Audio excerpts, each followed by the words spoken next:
En los rincones más oscuros de la demonología existe un nombre que no debe ser pronunciado en voz alta. Un nombre que incluso los demonólogos más experimentados evitan escribir con tinta negra. Belcebú, también conocido como Baal Zebú, que en hebreo significa Señor de las moscas.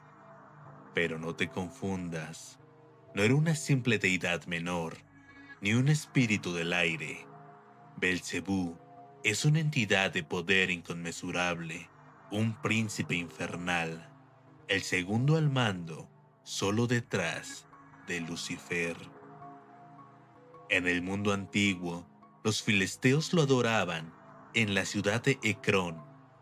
Era invocado para proteger, pero lo que ofrecía a cambio siempre era macabro: peste, sangre, enfermedades, muerte. Con la llegada del cristianismo, Belcebú fue convertido en demonio. La iglesia lo redefinió como un símbolo de la idolatría pagana y lo clasificó como uno de los 7 príncipes del infierno, representante del pecado, de la gula. Pero esa descripción apenas roza la superficie. Según el grimorio medieval Ars Goetia, Belcebú tiene el poder de corromper el cuerpo humano desde dentro, infectar la mente de los santos, provocar hambre espiritual y dirigir ejércitos de entidades menores. Y aún más temible, es uno de los demonios más invocados por brujos reales en rituales de posesión y pactos. La iconografía lo representa con cuerpo de hombre, cabeza de toro o carnero, ojos inyectados de sangre y un enjambre constante de moscas a su alrededor. Pero la forma que toma depende de aquello a lo que más temes. Se dice que Lucifer gobierna el infierno, pero Belcebú gobierna los cuerpos de los hombres. Ahora viajaremos a Alemania en el año de 1666. Un año maldito en la historia europea. Las plagas azotaban aldeas, el hambre devoraba ciudades y los rumores de brujería crecían entre los campesinos. En una aldea remota de Baviera, una iglesia construida en el siglo XV se convirtió en el centro de una serie de hechos inexplicables. Primero, fueron los susurros durante la misa. Luego, los animales comenzaban a morir sin razón aparente. Moscas negras aparecían en los cálices, en el altar, en los bancos. El sacerdote comenzó a comportarse de manera errática. Se cuenta que entre las oraciones que decía estaban: ¿no lo ves? Él camina entre nosotros. Él está en las sombras, en el vino, en la hostia. No es el Cristo que viene, es el príncipe del infierno. Los feligreses abandonaron la iglesia. La campana dejó de sonar y una noche el cuerpo del padre fue hallado crucificado al revés, con la lengua arrancada y los ojos abiertos, llenos de moscas vivas. Cuando llegaron exorcistas de Roma, descubrieron que debajo del altar se había tallado un sello antiguo, uno que solo aparece en rituales prohibidos: el sigilo de Belcebú. El caso fue ocultado por el Vaticano. El templo fue cerrado y los archivos desaparecieron. Pero algunas fotografías, tomadas en 1924, muestran que todavía hay ruinas y símbolos marcados a fuego. La leyenda cuenta que si visitas esas ruinas y permaneces en silencio, puedes oír una misa en latín, pero no hay sacerdote y todos los bancos están ocupados por sombras. Desde el medievo hasta nuestros días, han existido libros prohibidos, textos ocultos, copiados a manos por monjes herejes, manuscritos que nunca debieron sobrevivir. Uno de ellos es el Pseudomonarchia Daemonum, escrito por Johann Weyer en el siglo XVI. Allí, como uno de los principales señores del infierno, con el título de Dux Inferni, comandante de ejércitos demoníacos. Otro texto aún más temido, el libro de los nombres perdidos, se rumora que fue escrito por un sacerdote que desapareció tras 33 días de encierro. Este libro describe los 3 pactos de Belcebú, cada uno con un precio mortal. El primer pacto, el del poder absoluto, dice que quien lo acepta obtiene influencia, riqueza, control, pero todo lo que ama muere lentamente mientras él se eleva. El pacto número 2 es el del conocimiento prohibido, aquel en el que el portador recibe visiones, acceso a misterios ocultos, lenguas muertas y secretos del universo. A cambio, su cuerpo comienza a pudrirse desde dentro. El pacto número 3 es el de la vida eterna. Se le concede inmortalidad al firmante, pero solo mientras obedezca las órdenes del demonio. Y si alguna vez desobedece, será condenado a revivir su muerte eternamente. Muchos ocultistas han intentado quemar estos libros, pero se dice que cada vez que uno es destruido, otro aparece en algún otro lugar del mundo.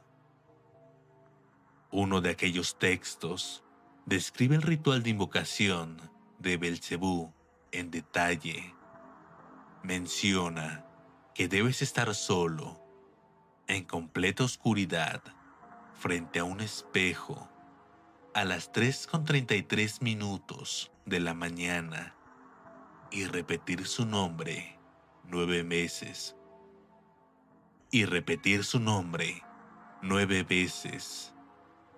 El 10º susurro no saldrá de tu boca, sino que saldrá del espejo.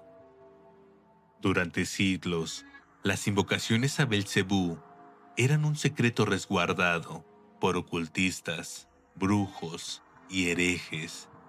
Pero en el mundo moderno, todo está a un clic de distancia. Los rituales antiguos han resucitado.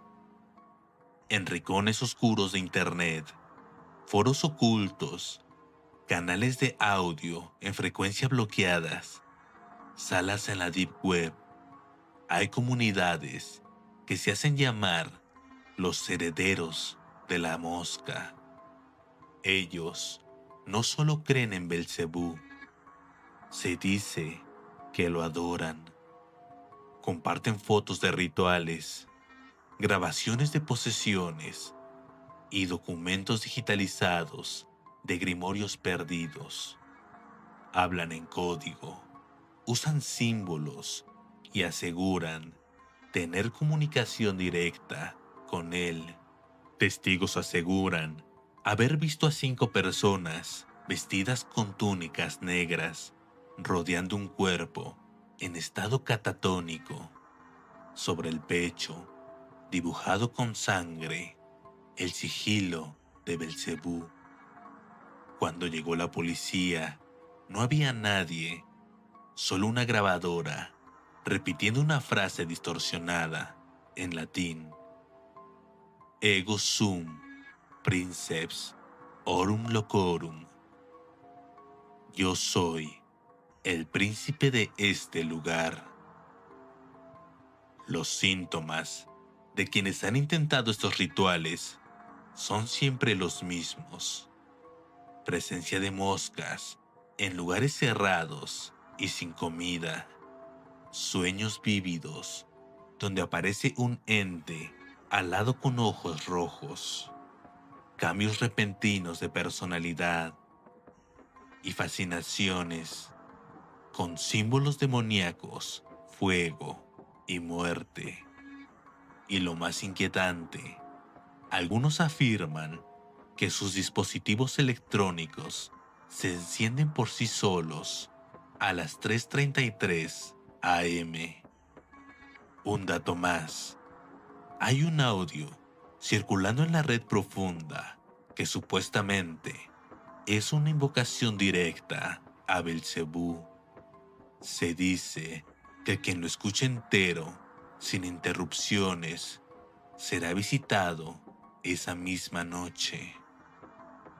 Cuando se habla de demonios, pensamos en posesiones, en cuerpos humanos, pero hay una fase previa, más antigua, más peligrosa, más silenciosa. La infestación no ocurre en una persona, sino en un lugar, una casa, un bosque, un edificio abandonado, incluso una iglesia. Es cuando la energía de Belcebú se adhiere al entorno, infectándolo como un virus. A veces se manifiesta con insectos, otras con olores pestilentes, y en los casos más extremos, el tiempo y el espacio pierden su forma natural. Expertos demonólogos señalan 5 señales que indican que un lugar ha sido tocado por Belcebú. La presencia constante de moscas sin causa aparente, aparición de símbolos en paredes o vidrios empañados, fallas eléctricas a la misma hora, una fetidez inexplicable y, por último, voces o risas que solo algunos pueden oír. Cuando todas estas señales aparecen juntas, ya es demasiado tarde para huir. Belcebú no necesita estar presente físicamente. Él puede vivir en un lugar y convertirlo en su santuario profano. Muchos creen que el infierno está debajo de nuestros pies, pero a veces el infierno se filtra por las grietas de nuestro mundo. Belcebú no necesita llamarte, no necesita que creas en él, solo necesita que sientas miedo. Y si has sentido una presencia, escuchabas esto, tal vez ya lo haya cruzado. ¿Llegaste hasta aquí? ¿Has escuchado historias de rituales? ¿Has conocido las consecuencias? ¿Has oído su nombre más de una vez? Entonces, te pregunto algo. ¿Te sientes observado? Durante siglos, ocultistas han descrito un fenómeno aterrador al estudiar los rituales de Belcebú: el 10º reflejo. Dicen que si te miras en un espejo, después de hablar de él, no verás lo que eres, sino lo que serás cuando él te tome. Varios investigadores del oculto han intentado probar esto en video, pero la mayoría de los archivos se corrompieron. Los pocos que sobrevivieron muestran algo escalofriante: rostros que parpadean, pero el sujeto no lo hace. Figuras oscuras dentro de ellos, moscas caminando por dentro del vidrio, desde el otro lado. Pero lo más perturbador no es el espejo, es lo que ocurre después de invocarlo. Muchos de los que han intentado contactar a Belcebú no desaparecen, no mueren, sufren una transformación silenciosa. Comienzan a aislarse, hablan con algo en las sombras, dejan de dormir y a veces desaparecen durante horas, solo para volver con las manos sucias y el alma vacía. Uno de los textos ocultos dice: una vez pactado, Belcebú no viene por ti de inmediato. Él espera a que tú le traigas algo a cambio. Un hombre, una vida, una fe. Y si no se lo das, él se lo cobrará con tu sangre, gota a gota. Si este video te perturbó, no estás solo. Compártelo. Tal vez así su mirada se desvíe de ti. O tal vez ya es demasiado tarde. Suscríbete para más historias que nadie se atreve a contar, porque lo que viene después no es un video, es lo que pasa cuando apagas la pantalla.